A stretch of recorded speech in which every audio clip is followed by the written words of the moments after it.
Hello दोस्तों, नमस्कार। SMKC channel में मैं आप सब लोगों का दिल से बहुत बहुत स्वागत करता हूं।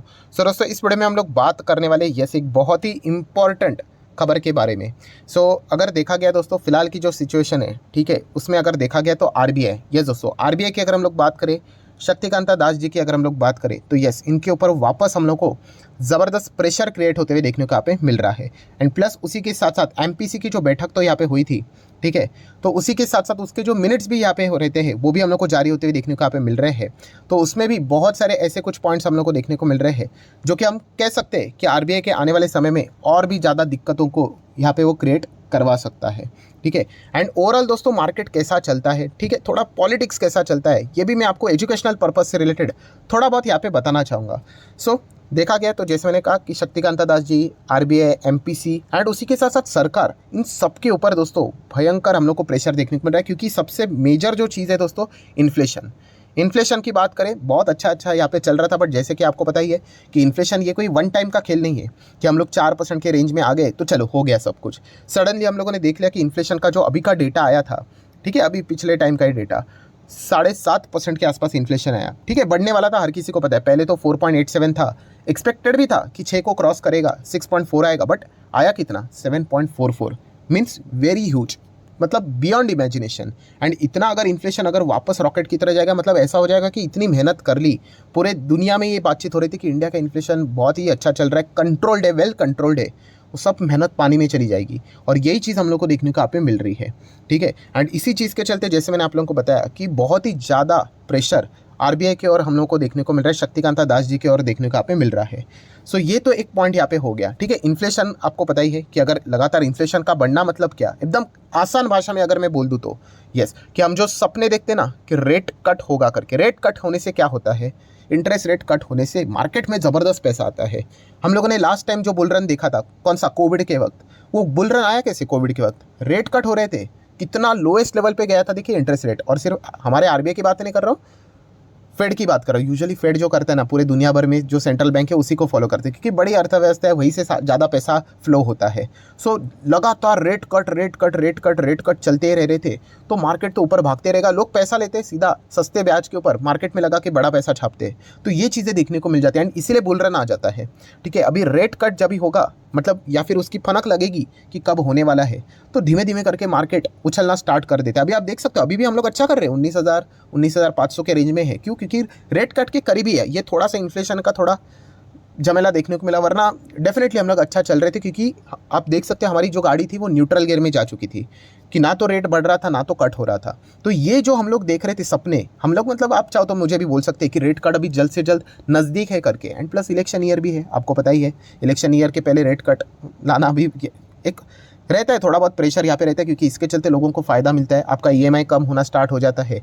तो ये चीज़ें हम लोग को देखने को मिल जाती है। इसके जो सपने हम लोग देख रहे थे वो थोड़े से ख़राब होते हुए देखने को मिल रहे हैं, बिकॉज ये जो इन्फ्लेशन का डेटा जो आया वो बहुत ही ख़राब देखने को मिला। एंड उसके बाद अगर हम लोग बात करें तो आरबीआई ने कुछ और फैसले ले लिए, जैसे कि एमपीसी की बैठक में बहुत सारी चीज़ें थोड़ी वेल नोन थी कि ये होगा करके, बट येस, जो इंक्रीमेंटल सीआरआर वाला जो डिसीजन था वो तो टोटली आउट ऑफ सिलेबस था, ठीक है। आरबीआई ने इसका एक्सप्लेनेशन भी दे दिया कि 2000 का जो नोट था वो वापस बैंक में आया, एंड बहुत सारे लोगों ने उसका रिप्लेसमेंट भी नहीं करवाया, तो पैसा बैंक के पास ही पड़ा रहा, तो पर्याप्त लिक्विडिटी बैंक के पास ऑलरेडी अवेलेबल है। थोड़ा सा लिक्विडिटी क्या कर लेते, सिस्टम से खींच लेते। तो सीआरआर मतलब ऑलरेडी बैंक्स क्या करते हैं, आरबीआई के पास पैसा पड़ा रहता है, तो उसमें और उन्होंने 10% का इजाफा किया। एंड इसके चलते आपको पता ही है, बैंक्स के मार्जिन हम लोग को हिट होते हुए देखने को मिलेंगे। एंड ये एस्टिमेट लगाया गया था कि इस डिसीजन के चलते समवेयर अराउंड 1 लाख करोड़ के आसपास का इम्पैक्ट, मतलब जो लिक्विडिटी है वो निकल कर हम लोगों को आरबीआई के पास जाती हुई देखने को यहाँ पे मिल सकती है। ऑब्वियसली, मतलब यही 1 लाख करोड़ के आसपास अगर पैसा बैंक्स के पास होता तो वो इसका बिजनेस कर सकते थे, किसी को लोन दे सकते थे। तो ये चीज़ें हम लोग को होती हुई देखने को मिली। एंड आरबीआई ने ये भी बोल दिया कि ये ज़्यादा लंबी अवधि तक नहीं है, बिकॉज जैसे फेस्टिवल सीजन आएगा हम लोग वापस स्टार्ट करेंगे। बट यस, इसका रिजल्ट क्या निकला, इसका रिजल्ट ये निकला कि इंडियन बैंकिंग सिस्टम की जो लिक्विडिटी है वो हम लोग को first time in this financial year 24 में डेफिसिट में जाती हुई देखने को मिली। और इसके लिए हर कोई अगर देखा गया तो इसी पॉइंट को ब्लेम कर रहा है कि आपने ये 10% इंक्रीमेंटल सीआरआर किया ना, इसी चीज़ के चलते गड़बड़ हुई है करके। तो आरबीआई के और एक और प्रेशर क्रिएट होते हुए देखने को मिला। इन्फ्लेशन तो है ही, प्लस उसी के साथ साथ आपने जो लिक्विडिटी खींच ली है, इसके चलते आप देख सकते हो डिफिसिट भी हम लोग को बढ़ते हुए देखने को मिल रहा है। मुझे ऐसा लगता है कि अभी ये ज़्यादा टाइम दूर नहीं रहा है कि ये जो इंक्रीमेंटल सीआरआर की जो बातें हैं वो आने वाले कुछ ही महीने के अंदर अंदर सितंबर के ही आसपास आप बोल सकते हो, मतलब नेक्स्ट मंथ में ही आरबीआई इस चीज़ को वापस यहाँ पे विड्रॉ कर लेगा करके, क्योंकि जिस प्रकार का प्रेशर क्रिएट हो रहा है और जो चीज़ें देखने को मिल रही है इससे बाजार का थोड़ा मूड तो यहाँ पे ख़राब हो जाता है।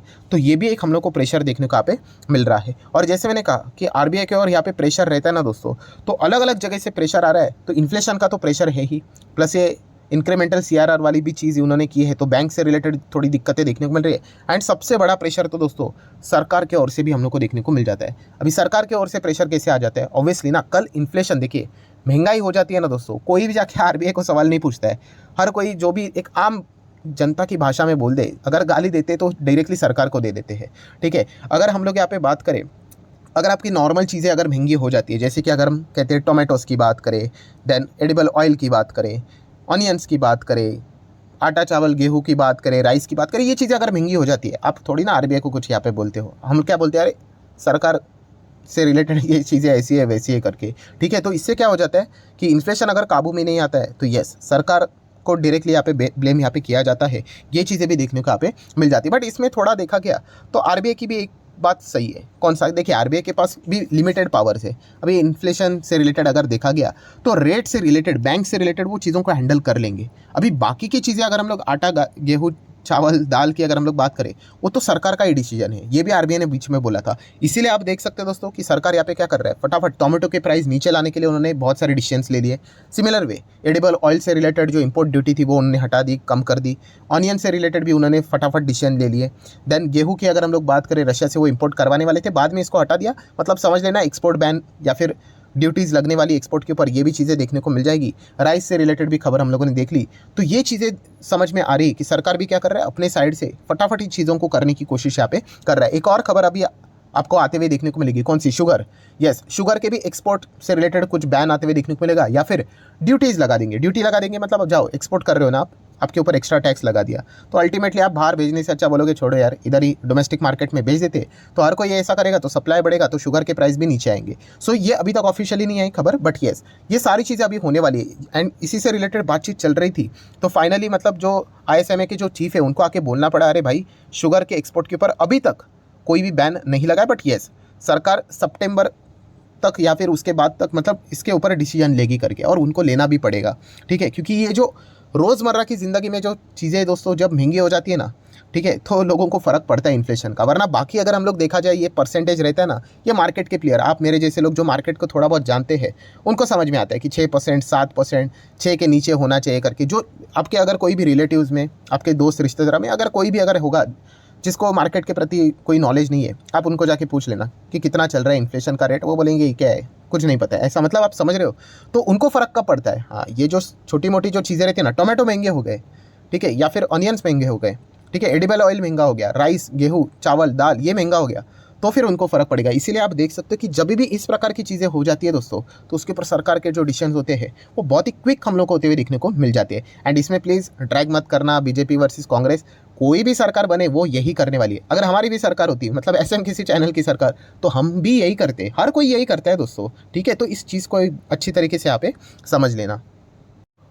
और ये सारी चीज़ें होती हुई देखने को मिल रही है, ठीक है। एंड उसमें भी तड़का कौन सा लग रहा है, इलेक्शन ईयर है, आप सभी लोगों को पता है, ज़्यादा 1 साल भी नहीं बचा है, ठीक है, चंद महीने यहाँ पे बचे हुए हैं। और ऐसे इसमें आपको पता ही है, इस प्रकार की घटनाएं होना जो रूलिंग पार्टी होती है, जो अभी पावर में है, उसके लिए थोड़ा नेगेटिव पॉइंट बन जाता है। तो इसलिए ये सारी चीज़ें फटाफट होती हुई देखने को मिल रही है। तो इसीलिए अब आप देख सकते हैं आरबीआई के एमपीसी के मिनट्स भी हम लोग को देखने को मिले हैं। तो शक्तिकांता दास जी थोड़ा सा लोगों को कॉन्फिडेंस देने की कोशिश करें, जैसे उन्होंने बोला, अरे देखिए वेजिटेबल के जो प्राइस है, ठीक है, वो हम लोग को फटाफट नीचे आते हुए देखने को मिलेंगे बाय द एंड ऑफ सितंबर। और देखा गया तो मिनट्स में उन्होंने हाँ ये तो बात ज़रूर बोली है कि इन्फ्लेशन अभी भी यहाँ पे मतलब ख़त्म नहीं हुआ है, जो प्रॉब्लम है ना अभी भी यहाँ पे हम लोग को दिक्कतें देखने को यहाँ पे मिल रही है। सो ये जो लटकती हुई तलवार है, रेट हाइक होगा या नहीं होगा, वो अभी भी बरकरार रहते हुए देखने को मिल रही है। वैसे तो अगर सरकार की अगर हम लोग बात करें दोस्तों, तो सरकार का भी प्रेशर रहेगा आरबीआई की ओर कि भाई इलेक्शन का ईयर है, आप यहाँ पे रेट हाइक करने का विचार करोगे, आपको कोई नहीं बोलेगा, सीधा सरकार की ओर उंगली आएगी, ठीक है। तो उनको इलेक्शन के वक्त आपको पता ही है ज़्यादा दिक्कतें यहाँ पे हो सकती है करके, ठीक है, ये भी चीज़ें देखने को मिल जाती हैं। आरबीआई की ओर अगर हम लोग बात करें, आपने मेरे पुराने वीडियोस भी देखे होंगे, बहुत सारे लोगों ने ये ब्लेम भी किया था कि आरबीआई जानबूझ के रेट हाइक को अभी बढ़ा रहा है ताकि इलेक्शन के पहले इसको कट करके मतलब बोलते हैं ना सरकार को फ़ायदा दिलाने की कोशिश करे करके। तो शक्तिकांता दास जी ने इसके ऊपर भी क्लैरिफिकेशन दिया था, हम किसी सरकार के दबाव में काम नहीं करते करके। तो ये चीज़ें हम लोग को चलती हुई देखने को यहाँ पे मिल जाती है। सो दोस्तों इसका ओवरऑल कंक्लूजन क्या निकलता है कि यस, अभी भी देखा गया तो आरबीआई की ओर ज़बरदस्त प्रेशर बार बार देखने को मिल रहा है। इनफैक्ट गवर्नमेंट के ऊपर भी प्रेशर है। अभी गवर्नमेंट का अपना प्रेशर क्या है कि जो महंगाई है, जितना पावर उनके पास है, जो जो चीज़ें हो सकती है वो यहाँ पे सस्ती करने की कोशिश, सस्ते मतलब उसका सप्लाई बढ़ाने की मार्केट में यहाँ पे कोशिश करेंगे। ये भी चीज़ हम लोग को देखने को यहाँ पे मिल रही है। एंड आरबीआई तो यही प्रे करेगा कि भाई और कुछ इन्फ्लेशन से रिलेटेड कुछ दिक्कत ना हो जाए। एंड क्रूड तो बिल्कुल ना बढ़े। क्रूड तो अभी भी देखा गया तो 80-85 के रेंज में है। अगर ये गलती से 90-95 के रेंज में आ गया तो आरबीआई को तो और भी ज़्यादा दिक्कत यहाँ पे हो सकती है। तो ये ज़बरदस्त प्रेशर वाला माहौल देखने को मिल रहा है। बिल्कुल हम लोग नॉर्मल चल रहे थे, एकदम ठीक ठाक चल रहे थे, ठीक है। एंड सडनली वो 7.44 वाला जो डेटा दिखा, इसके चलते थोड़ी सी हड़बड़ाहट देखने को मिली है, ठीक है। अगर आपको इसको समराइज़ करना है कंक्लूजन के फॉर्म में तो बस एक ही चीज़ समझ लेना यहाँ पे कि ये हड़बड़ाहट मतलब क्या। यस, जो ये रेट कट से रिलेटेड हम लोग जो सपने देखते हैं ये लेट होता जाएगा। और ये जितना लेट होगा ना दोस्तों, उतना बुल रन के लिए लेट होगा, ठीक है।